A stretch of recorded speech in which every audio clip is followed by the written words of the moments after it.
Just waiting for our guest to arrive. Tri-State Sax here on Playing Around with Playbook, a series where Sammy and I interview educators, performers, and artists on their life experience and whatnot, and they offer us wisdom and stories that are just beyond entertaining and knowledgeable. And today we're going to be talking to Corbin Jones, so let's just give him a second to log on first. Should cue the Jeopardy music while we wait.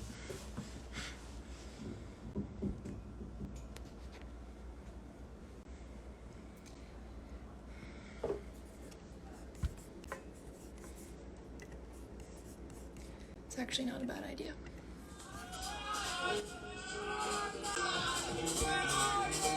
Hey Corbin, let's get you on here.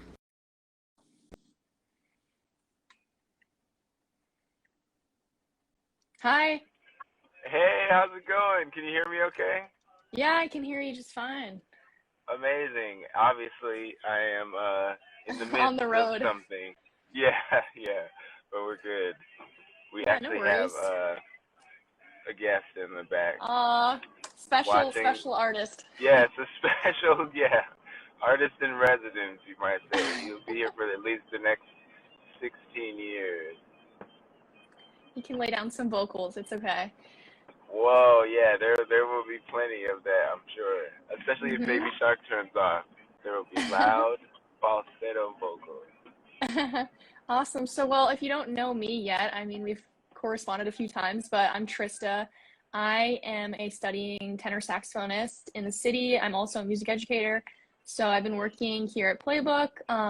So everyone, this is Corbin Jones, California-born, Colorado-raised arranger and multi-instrumentalist. Corbin Jones has credits with artists such as Beyonce, Jay-Z, Lizzo, a personal favorite of mine, which is awesome, Lucky Day, Luke Fiasco, Gwen Stefani, Kendrick Lamar. He's performed at Coachella, Walt Disney Concert Hall, Newport Jazz Festival, Monterey Jazz Festival, the Apple Room at the Jazz Lincoln Center, and on NPR's Tiny Desk, which is just killing. He's also a graduate of the USC Thornton Jazz Studies program, and his love of groove has led him to a career in not only double bass, but bass guitar, synth bass, sousaphone, and baritone saxophone, as well as leading his own group, the Corbin Jones Big Band. So thanks so much for being here today, Corbin. Really excited to get started. So to kick us off, I'm going to ask you, what are you listening to?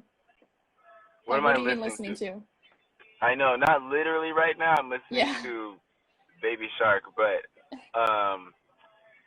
I just checked out this Ornette Coleman album, Skies of America, which is Ornette Coleman with the London Symphony Orchestra. I had never heard it before, but I'm so into it. It's like these little vignettes, like just little snippets of some really interesting textures, and I loved it. It's kind of like even if you don't like jazz, I was gonna say, dissonance. Everybody likes a little dissonance, but it's pretty cinematic. I would totally recommend it. Yeah. I see someone, Brother Phil. He said I need to check that out. Skies of America. I just got hip to it. That was a super cool find. Yeah, awesome. I gotta check it out too. I love Ornette Coleman, so I haven't heard that before. That's awesome. So my first question for you would be, can you hear me okay? I don't know if the connection's working well. Oh, can you hear me now? One more time. I lost.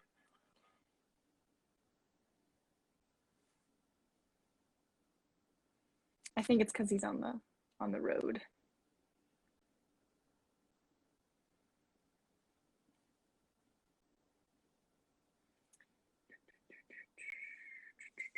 So I will play Liza Jane in the meantime.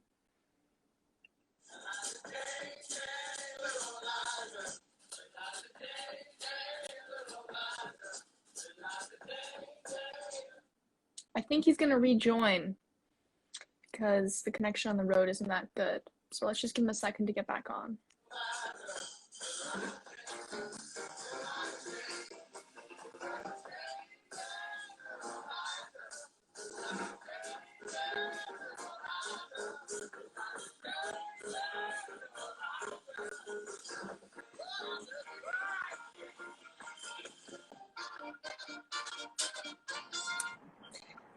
Do we have you back?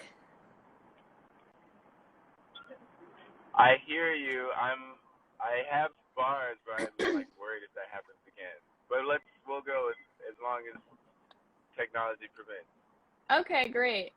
So my first question for you would be, what inspired you to learn so many instruments? I find it amazing that you play all those, and they're so different too.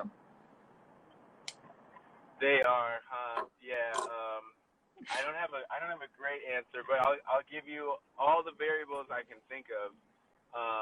Part of it, I will blame Disney. So I grew up watching all the television, all the movies, and in a lot of Disney movies, there were um, there were like scenes where like animals were playing instruments, and I mean there was a lot of great music in the Mm-hmm. movies back then, and they were using real orchestras, and there was some jazz influence in some of the Disney movies.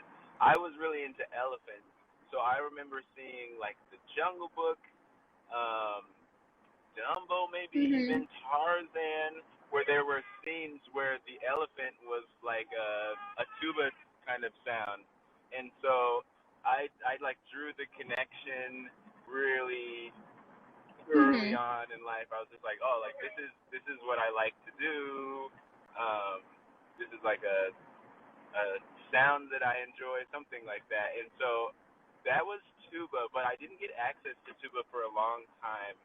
Um, I started playing violin just kind of because like my parents were like you should play an instrument, and I had a poster of all the instruments in the orchestra, and I was like I'm gonna play that, I'm gonna play that, I'm gonna play that, I'm gonna Love play that, that. and so I think yeah I don't exactly know why I had that thing going, but there was something about like wanting to express myself for sure, and then um, when I switched from violin to bass, that was the next thing that I did, and I guess that's like a more logical connection because they're both string instruments.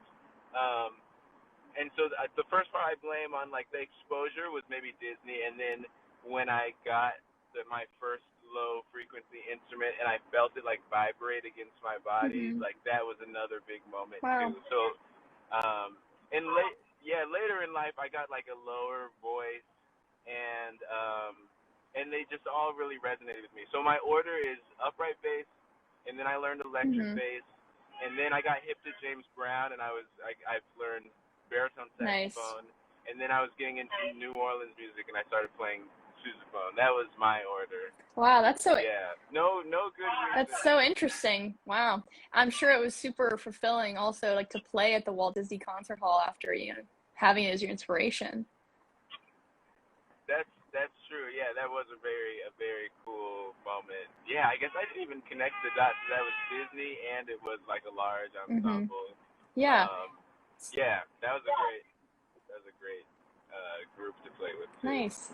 More on that later. Of course. But Yeah. that leads me to my next point.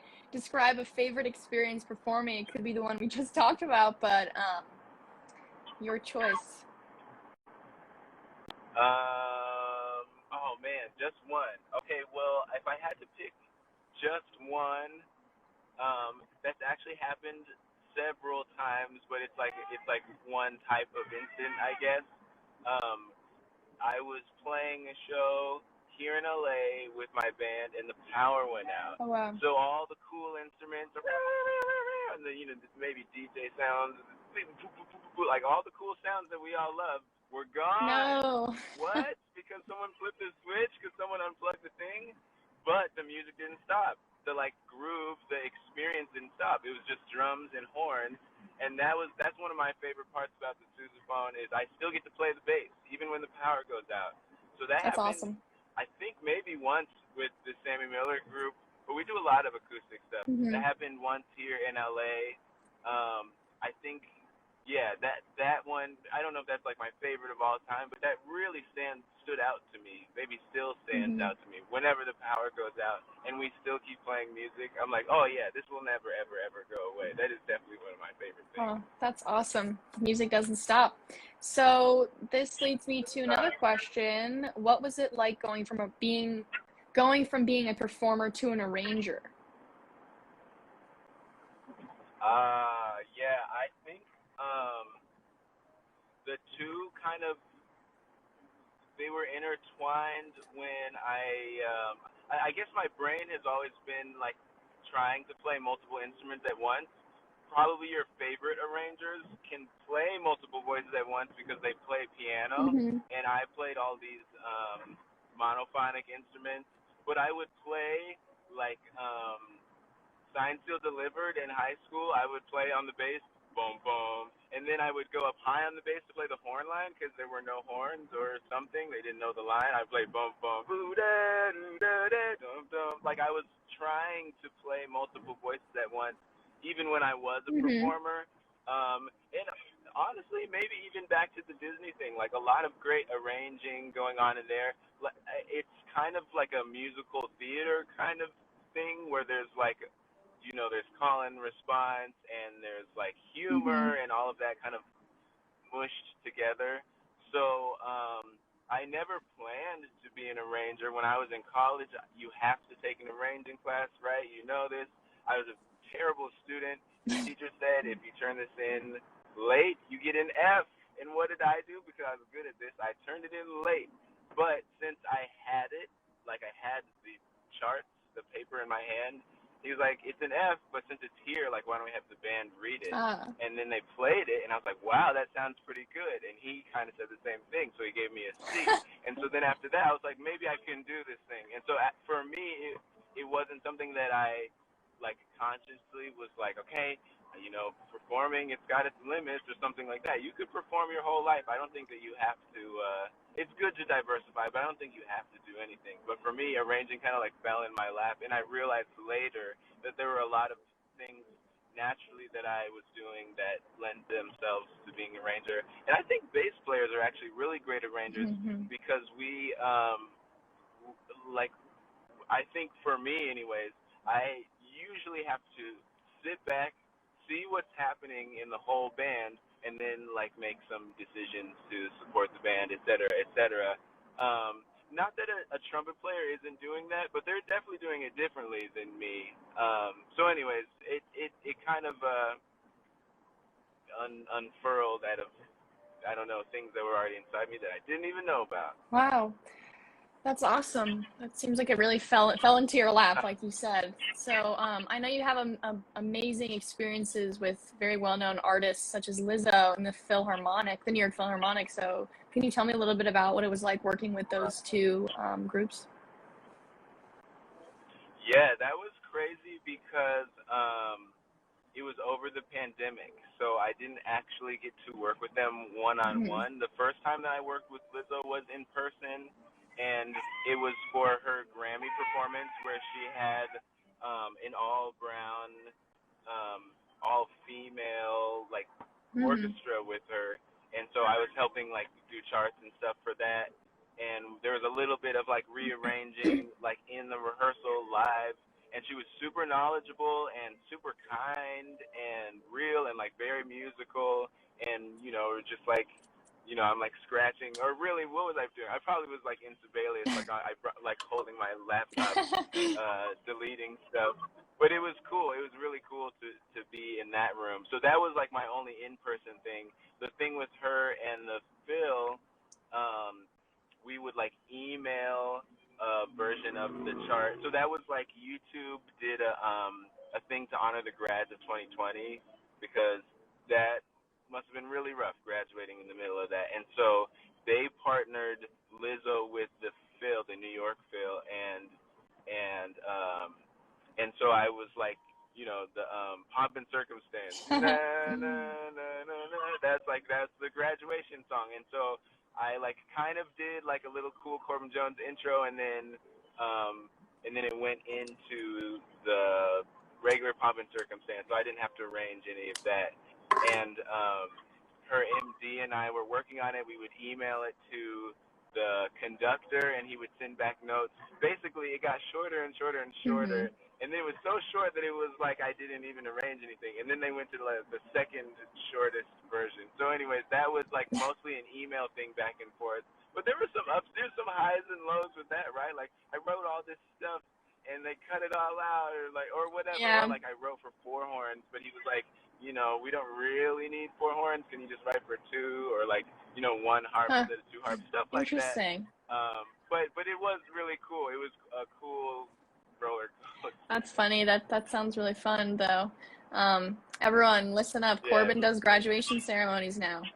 Wow, that's right. That's right. So make sure you graduate. Exactly. So during times like that, when you're like faced with frustration, or just in general when you're feeling low, do you have any mantras that keep you going?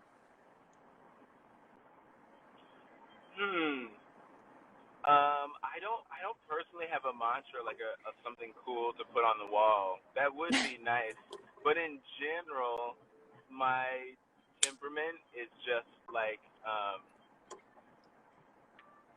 I was gonna say nothing matters in a like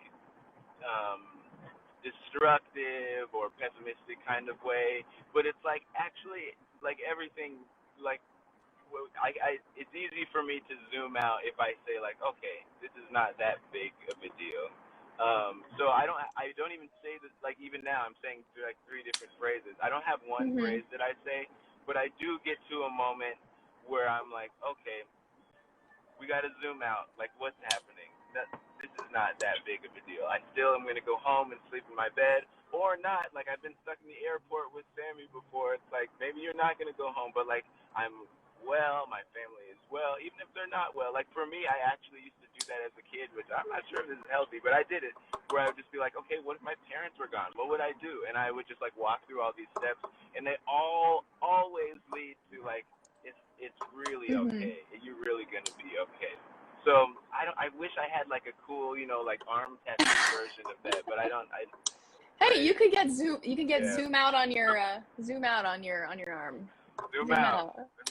You might get copyrighted, but I guess I should say that. Yeah. Right. Yeah. Well, thank you for your wisdom and your knowledge. We really appreciate you being here today. Oh my goodness. So my last question for you today would be, why do you believe platforms like Playbook are so important? Especially considering last year, and I'll add, especially considering this year. So last year, this is not a spoiler, right? Like, we were not able to be together, but we were still making music, and that's a big deal in general, like that we were able to do that. But then this year, where now a lot of our world is like, hey, we tried stuff last year that we don't want to throw away. Like, this year is the first time where we're really like using that kind of hybrid model on a widespread basis, right? Like, not just in a band classroom. Like, my wife's company is doing like a hybrid kind of experience. Like, that's the like Back to the Future type stuff, where we're like, whoa, like really is a reality now where we have some virtual and some in person. And so considering that, the fact that a band class in nowhere, Colorado, like where I grew up, could connect to musicians in New York City, which is where I wish I was when I was living in Colorado, to me, that's invaluable. That's just like the coolest thing. I wish when I was in high school I had access to not only like a really intimate way of hearing them play or describe how they practice or learn, but then I could also connect with them, like actually send them a message and actually hear back, or Zoom or any of that stuff. It's pretty amazing to have that resource, and that kind of like mentorship and inside scoop from a student perspective is like my main thing. It's like, whoa, I wish I had that when I was a student. Yeah, definitely. Thank you for that. We definitely think that Playbook makes mentorship and learning jazz music accessible and easy to comprehend, and just meets everybody where they're at level-wise. So thank you everyone for tuning in for our live stream today. Thank you so much, Corbin, for being here. Stay up to date with him on his Instagram at Corbin Jones Bass, and on his website, corbinjonesbass.com. Follow Playbook at Playbook Jazz on Instagram, and on our website at thisisplaybook.com. This is Playbook.com. Once again, this is Tri-State Sax. I'm going to sign off now. Thank you so much, Corbin, for being here. Yeah, thanks for having me. See you soon. All right, bye-bye. Have a good ride.